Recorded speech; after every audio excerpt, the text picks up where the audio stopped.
Hey guys, welcome back to my channel. So today we're doing Splatoon Raiders review. Very excited to get into this game. I've played through, I wouldn't say quite a bit, but a good amount of this game.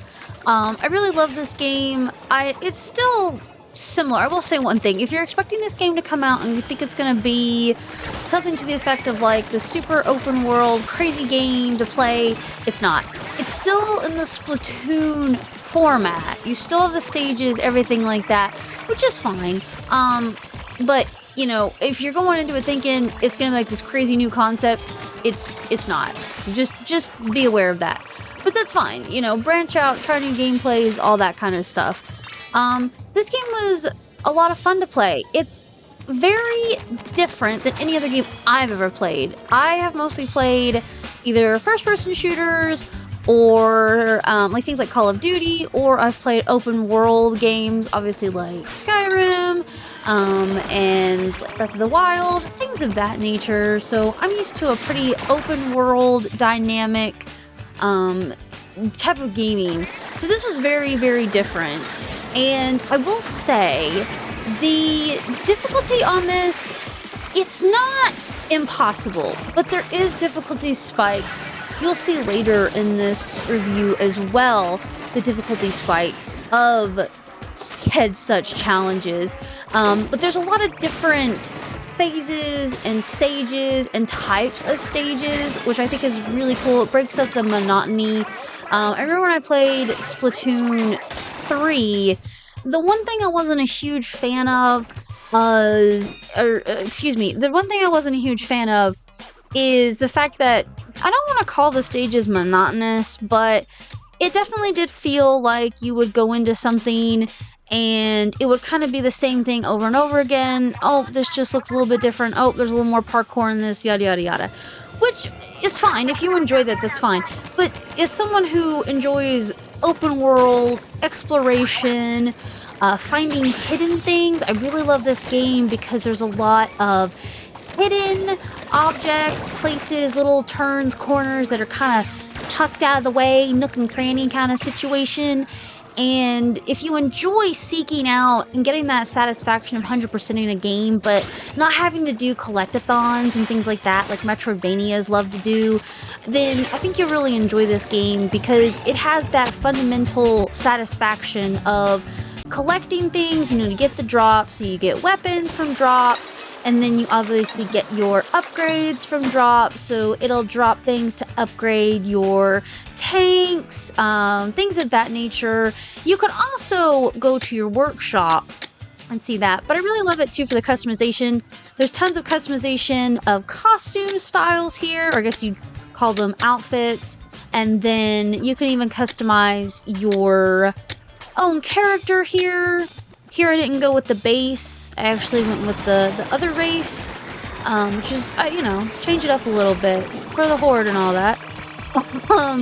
But yeah, I like it too because it is a shooter. It's not inherently a shooter in conventional sense. They do have snipers and they do have pistols and they do have dual wield and they even have hand-to-hand.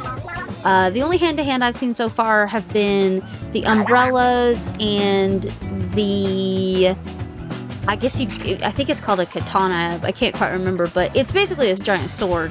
And those are okay. I do find, because of the time limit constraints in this game, you want to try to eliminate enemies as fast as possible, as soon as possible.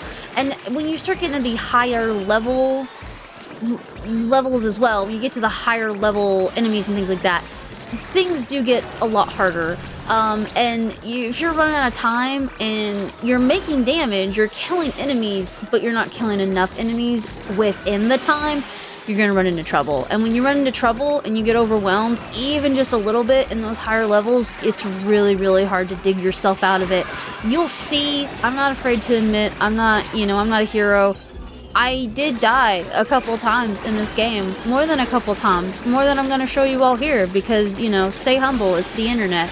But there are this game is not a game where you go into it thinking, oh, I'm gonna defeat this, one and go, done, clear it like it's nothing. No. This game is a game that they love to humble you, and they will humble you. You will be humbled. You will go into situations that you can't win, and you're gonna come out of situations that you didn't win, and you're gonna have to redo levels to get more drops. But I think the way that they build the map out in this game, I think it works really well for it, because that way it does... The levels, yes, they are the same levels, but the levels are long enough, not necessarily in a linear way, but they kind of feel linear the way you go through them. And it does create this sense of adventure still. It doesn't feel like you're just going through... It's as if anybody's played like Super Mario Brothers, like if you fail a level and then you redo it, it's you're like, man, this level keeps beating me up. I've done this level 8 times and I just can't get over this. And it gets very frustrating. It gets really monotonous, really annoying. I'm not a platformer. I will admit, I'm a younger generation of gamer. I don't enjoy platformers. The only platformer I've ever really enjoyed was the Mario Odyssey. And then, I don't know if I'd call Bonanza a platformer, but I did enjoy Bonanza quite a bit. But as far as like old platformers, absolutely not. I did play Spyro, and Spyro was a lot of fun. But this doesn't have that same sense of frustration if you have to redo a level. Because every time you do a level or you redo a level, it's never going to be exactly the same as it was before. You're never going to get exactly the same enemies. You're never going to get exactly the same dynamic of combat. It's always going to be a little bit different each time, which makes it really break the mold, in my opinion, because it does kind of have this platform, this base Splatoon level fighting that everyone's used to, everyone knows, everyone loves. But it takes it and, I want to say, flips it on its head.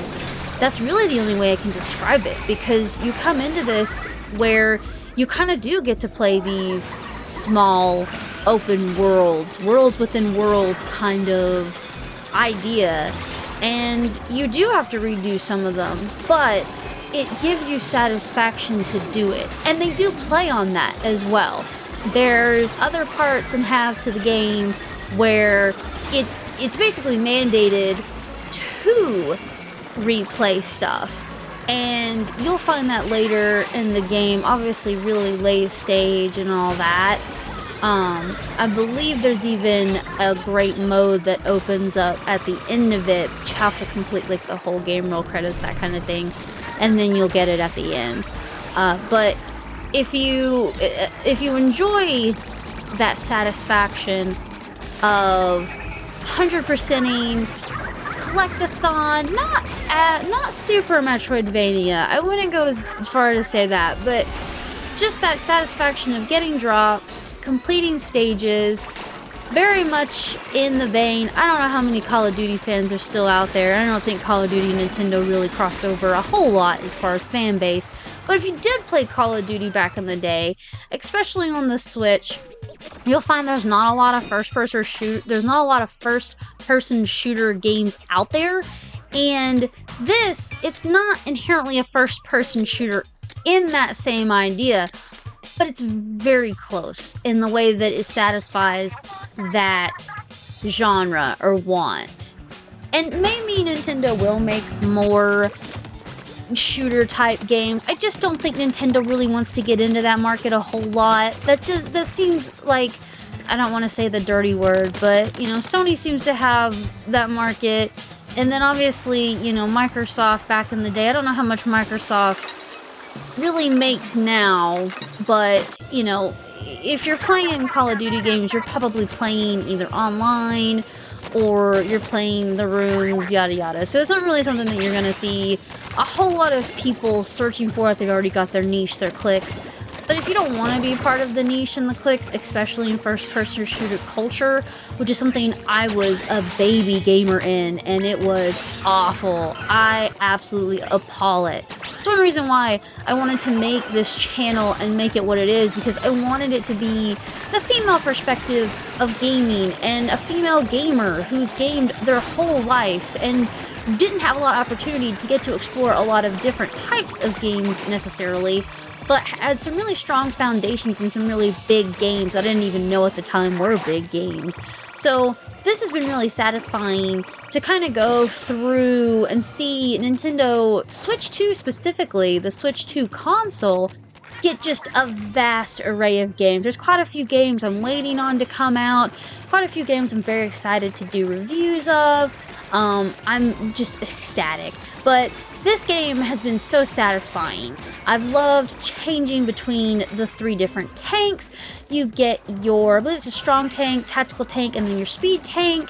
So you can kind of tailor the play to that, but they do incentivize you. You have to play with all the tanks to essentially upgrade them 100%. So the game does incentivize you to branch out and learn different forms of combat, and it does, I don't want to say teach you, but this game really does have a bit of a learning curve to it that I found very satisfying, of where if you want to build up new skills as a gamer, this is the kind of game that you can do that in. You can learn how to play different types of combat fields. You can learn how to play with different types of weapons. I was a sniper when I was a first-person shooter.